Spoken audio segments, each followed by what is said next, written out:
श्रावण मास की सबसे पहली एकादशी कामिका एकादशी होती है, जो कि इस बार 31 जुलाई को मनाई जाएगी। 31 जुलाई बुधवार के दिन पड़ने वाली कामिका एकादशी एक बहुत ही शुभ दिन होता है। इस दिन कई ऐसे दुर्लभ योग बन रहे हैं। साथ ही साथ इस दिन सावन का महीना भी चल रहा है। ऐसे में अगर आप इस वीडियो में बताए गए कुछ सरल से उपाय कर लेते हैं तो आपकी सारी मनोकामना शीघ्र अतिशीघ्र पूरी हो जाएगी। अगर आप शादी को लेकर काफ़ी परेशान हैं, आपके विवाह के योग नहीं बन पा रहे हैं, आपने कई उपाय कर लिया है, पूजा पाठ कर लिया है, लेकिन अभी तक अगर आपकी शादी के योग नहीं बने हैं, तो ऐसे में आपको इस वीडियो में एक सरल सा उपाय बताया जाएगा, जिसको अगर आप कामिका एकादशी के दिन कर लेते हैं तो निश्चित रूप से आपकी शादी में जो भी अड़चनें आ रही हैं, जो भी बाधाएं आ रही हैं, वो दूर हो जाएगी। तो किस तरीके से आपको उपाय करना है, क्या क्या चीज़ों की आपको इसमें ज़रूरत पड़ेगी, संपूर्ण जानकारी आपको इस वीडियो में दी जाएगी। लेकिन आगे वीडियो शुरू करने से पहले हमेशा की तरह आपसे मेरा निवेदन है कि अगर अभी तक आपने मेरा चैनल छोटी बहू डेली टिप्स को सब्सक्राइब नहीं किया है तो चैनल को सब्सक्राइब जरूर कर लीजिए। वीडियो पसंद आए तो लाइक कीजिए और कमेंट बॉक्स में हर हर महादेव या जय मां लक्ष्मी जरूर लिखिए, जिससे कि मां लक्ष्मी की कृपा आप पर और आपके पूरे परिवार पर हमेशा के लिए बनी रहे। देखिए, जो एकादशी का दिन होता है वो श्री हरि विष्णु को समर्पित है, और जो चतुर्मास की एकादशी है इसमें श्री हरि विष्णु जो है वो शयन कर जाते हैं, लेकिन इनकी जो पूजा पाठ होती है, जो हम उपाय करते हैं, वो उसी तरीके से करते हैं जैसे कि हम हमेशा करते हैं, और हमें उपाय का भी पूर्ण फल मिलता है। साथ ही साथ सावन का महीना भी चल रहा है, शिव जी की कृपा आप पर भी बरसे। इसके लिए आप क्या करेंगे, किस तरीके से आपको कामिका एकादशी का लाभ उठाना है। देखिए, आप जो विवाह के लिए उपाय करेंगे, बच्चे तो स्वयं कर ही सकते हैं, लड़के हो या लड़कियां, वो स्वयं के विवाह के लिए उपाय कर सकते हैं। लेकिन कई स्थिति ऐसी होती है जब बच्चों के पास समय नहीं होता है, बच्चे पढ़ाई कर रहे होते हैं, जॉब कर रहे होते हैं, तो ऐसे में क्या होता है कि बच्चे कोई उपाय नहीं कर पाते हैं। तो उस स्थिति में उनके जो माता पिता हैं वो इस उपाय को कर सकते हैं। खास करके माँ इस उपाय को अगर करे तो काफ़ी अच्छा माना जाता है, क्योंकि माँ अगर अपने बच्चों के लिए कोई भी उपाय करती है, अगर वो पूजा पाठ ही करती है तो वो पूरे विश्वास के साथ करती है और पूरे विधि पूर्वक करती है, जिससे कि क्या होता है, उपाय में त्रुटि नहीं होती है और भगवान यही देखते हैं कि आपका भाव कैसा है। अगर आप पूरे विश्वास के साथ, श्रद्धा के साथ भगवान को अगर थोड़ा बहुत भी कुछ चढ़ा देते हैं तो भगवान आपसे प्रसन्न हो जाते हैं और आपकी मनोकामना सबसे पहले स्वीकार करते हैं, सबसे पहले आपकी प्रार्थना पूरी करते हैं। तो इसलिए अगर आप नहीं कर सकते हैं तो आप अपनी माँ को बोलकर यह उपाय करवा सकते हैं। मेरे वीडियो पर आपको ज़्यादातर ऐसे ही उपाय देखने को मिलेंगे जो बच्चे भी कर सकते हैं और माता पिता भी कर सकते हैं। तो कामिका एकादशी के दिन आपको किस तरीके से उपाय करना है मैं आपको बताती हूँ। एकादशी का जो दिन है वो श्री हरि विष्णु को समर्पित है। साथ ही साथ आप भोलेनाथ के लिए भी कुछ उपाय कर सकते हैं, जिससे कि भोलेनाथ का आशीर्वाद भी आपको प्राप्त हो सके।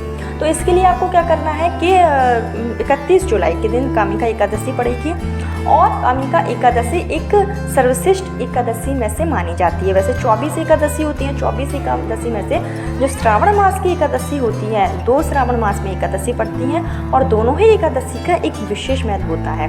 आपको बता दें कि कामिका एकादशी के दिन ध्रुव योग बन रहा है, साथ ही साथ सर्वाधिक सिद्धि योग तो पूरे दिन रहेगा ही, और शिवावास योग बन रहा है।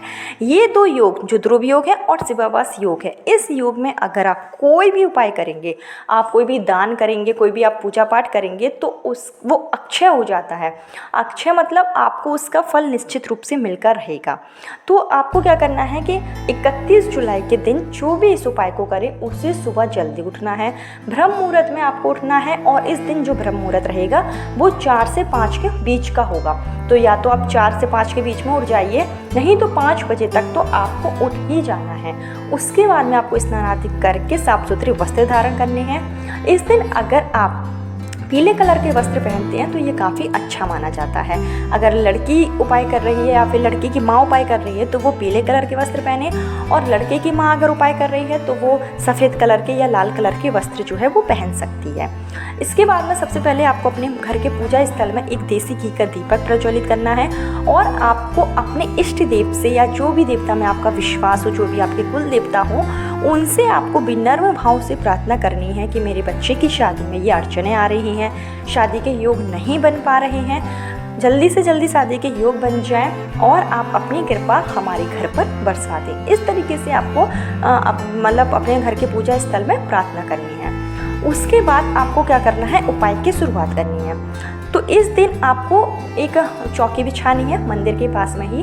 उस चौकी पर पीले कलर का आप कपड़ा बिछा लीजिए और उस पर श्री हरि विष्णु की फ़ोटो है आपके पास तो वो रखी है, मूर्ति है तो वो भी रख सकते हैं। साथ ही साथ आपको लक्ष्मी माता की प्रतिमा भी रखनी होगी। अगर लक्ष्मी नारायण दोनों की फ़ोटो आपके पास साथ में है तो आप वो भी रख सकते हैं। और आपको पूजन की सभी सामग्री लक्ष्मी माता विष्णु भगवान को चढ़ानी है।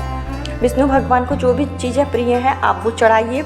एक देसी घी का दीपक आपको जलाना है और आपको पीले कलर की चीज़ें जैसे कि आप कुछ नहीं तो चने की दाल ही चढ़ा सकते हैं, गुड़ चढ़ा सकते हैं, जो भी आपके पास प्रसाद हो वो चढ़ाइए। और साथ ही साथ चंदन से विष्णु भगवान को तिलक लगाइए। जो कलावा होता है मौली उसको आप चढ़ा सकते हैं शीघ्र विवाह की कामना के साथ। इसके साथ ही आपको क्या करना है कि आपको लेना है 2 फूल। अब ये जो 2 फूल आप लेंगे, अगर आपको कमल के फूल मिल जाते हैं तो काफ़ी अच्छा माना जाएगा। आप मार्केट में पता कर लीजिएगा जहाँ भी फूल मिलते हैं। अगर आप कमल के फूल लेकर आते हैं, कमल के फूल जो होते हैं वो कामिका एकादशी के दिन विशेष महत्व रखते हैं, तो आपको कमल के 2 फूल ले लेना है। किसी कंडीशन में अगर आपको कमल के फूल नहीं मिलते हैं तो फिर आप 2 गुलाब के फूल भी ले सकते हैं। और ये जो 2 फूल हैं, इन दोनों फूलों को आपको जो मौली का धागा होगा लाल कलावा, जिसको हम रक्षा सूत्र की तरह अपने हाथ में बांधते हैं, वो धागा आपको इन दोनों फूलों पर, यानी दोनों फूल आपको एक साथ रखने हैं और दोनों फूलों पर आपको मौली का जो धागा है वो 7 बार लपेट देना है। जब आप इस धागे को लपेटेंगे तो आपको शीघ्र विवाह की मन ही मन में प्रार्थना करनी है। विष्णु भगवान के सामने आपको अर्जी लगानी है कि मैं अपने बच्चे के लिए ये उपाय कर रही हूँ, मेरे बच्चे की शादी में जो भी अड़चनें आ रही हैं वो जल्दी से जल्दी दूर हो जाए। तो आप जब 7 मौली का धागा बांध दें तो यह जो दोनों फूल हैं वो आपको श्री हरि विष्णु के चरणों में रख देना है। और आपको श्री हरि विष्णु के चरणों में जब आप ये फूल रखेंगे तो आपको इस फूल के ऊपर चंदन से तिलक लगाना है। थोड़ा सा अक्षत आप इस पर डाल सकते हैं। हाथ जोड़कर आप अपने बच्चे की मंगलमय विवाह की कामना कीजिए। इसके बाद में जब आपकी पूजा समाप्त हो जाए, दीपक वहाँ का बुझ जाए, तो आपको ये दोनों फूल उठाना है और आपके घर में जो तुलसी घर होगा, जहाँ पर तुलसी का पेड़ आपके घर में लगा होगा, उसी गमले में थोड़ी सी मिट्टी हटाकर आपको ये दोनों फूल जो हैं वो तुलसी के गमले में दबा देना है। याद रहे एकादशी का दिन है तो आपको तुलसी के पेड़ में पानी नहीं डालना है। आप एक दिन पहले पानी डाल दीजिएगा जिससे कि मिट्टी थोड़ी सी गीली रहे। तो आपको जो है एकादशी के दिन पानी नहीं डालना है। सिर्फ आपको ये जो 2 फूल है जो आपने श्री हरि विष्णु के चरणों से उठाए थे विवाह की कामना के साथ में, तो ये फूल आपको तुलसी माता में अच्छे से दबा देने हैं और तुलसी माता से आपको प्रार्थना करनी है कि हे तुलसी माँ, मेरे बच्चे की शादी में जो भी अड़चनें आ रही हैं वो जल्दी से जल्दी दूर हो जाए। और आपको तुलसी माता के सामने एक देसी घी का दीपक जलाना है जो आप लंबी बाती का जलाएंगे। और आपको यह जो दीपक आप रखेंगे वो आपको रखना है सफ़ेद जो तिल आती है, सफ़ेद तिल, आप थोड़ी सी तिल ले लीजिए और इस तिल के ऊपर आपको यह दीपक रखना है। दीपक में आपको थोड़ा सा सिंदूर भी मिला लेना है और 2 जो फूल वाली लौंग होती है वो आप उसी दीपक में डाल देंगे। और विष्णु भगवान की पूजा आप कर लीजिए। सुबह कर सकते हैं, शाम को भी कर सकते हैं। जो तुलसी माता का आप उपाय करेंगे वो भी आप जब पूजा कर रहे हैं उसी दौरान भी कर सकते हैं या फिर आप शाम के समय भी कर सकते हैं। वहीं पर तुलसी माता के सामने आसन बिछाकर आपको बैठना है। हाथ जोड़कर आपको ओम नमो भगवते वासुदेवाय नमः इस मंत्र का आपको 108 बार जाप करना है। जब आप फूल दबा दें उसके बाद में जब देसी घी का आपने दीपक जला लिया उसके बाद में हाथ जोड़कर आपको इस मंत्र का जाप करना है, ओम नमो भगवते वासुदेवाय नमः। आप कम से कम 11 बार, 21 बार या फिर 108 बार आप जाप जरूर कीजिए। और आप तुलसी माता से शीघ्र विवाह की प्रार्थना कीजिए। देखिए जो एकादशी का दिन होता है वो श्री हरि विष्णु को तो समर्पित है ही, लेकिन ये तुलसी माता के लिए एक विशेष दिन होता है। इस दिन तुलसी माता विष्णु जी के लिए निर्जला व्रत रखती हैं। तो आप तुलसी माता के लिए अगर कोई भी उपाय करेंगे तो श्री हरि विष्णु की कृपा आप पर बरसेगी ही। तो एक छोटा सा उपाय है जिसको आप श्रावण की कामिका एकादशी के दिन जरूर कीजिए। आपके बच्चे की शादी में जो भी अड़चनें आ रही हैं वो जरूर दूर हो जाएगी। इसके साथ ही आपको एक उपाय और करना है जो कि आप शाम के समय कर सकते हैं या फिर आप सुबह भी कर सकते हैं। जैसे कि आप सुबह उपाय कर रहे हैं तो शाम के समय आप यह उपाय कर लें। श्रावण का महीना चल रहा है और शिव भगवान का महीना होता है। कामिका एकादशी शिवावास योग पड़ रहा है। शिवावास योग में अगर हम शिव भगवान को 1 लोटा जल में थोड़ा सा शहद डालकर अर्पित करते हैं तो हमारी सारी मनोकामनाएं पूरी हो जाती हैं। जो भी ग्रह दोष होता है वो जल्दी से जल्दी शांत हो जाता है। तो शीघ्र विवाह की कामना के साथ में 1 लोटा जल में थोड़ी मात्रा में शहद मिला लें और थोड़ी मात्रा में अगर आप शहद मिला लेते हैं 2 फूल वाली लौंग भी आप उस लोटे में मिला लीजिए और यह जल आप शिव मंदिर में जाकर शिवलिंग के ऊपर अर्पित करें। नमः शिवाय का जाप करते हुए आपके बच्चों की शादी में जो अड़चनें आ रही हैं, जो भी ग्रह दोष हों, उसके लिए आप प्रार्थना कीजिए।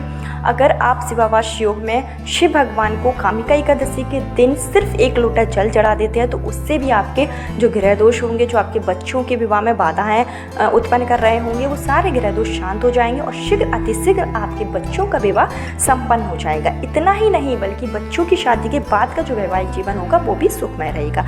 ये छोटे छोटे उपाय थे, अगर आप इनको कर लेते हैं तो आपकी मनोकामना जल्दी से जल्दी पूर्ण होगी। सावन के महीने में भोलेनाथ का आशीर्वाद आपको प्राप्त होगा। कल फिर मिलती हूँ नए वीडियो नए उपाय के साथ। जब तक के लिए राधे राधे।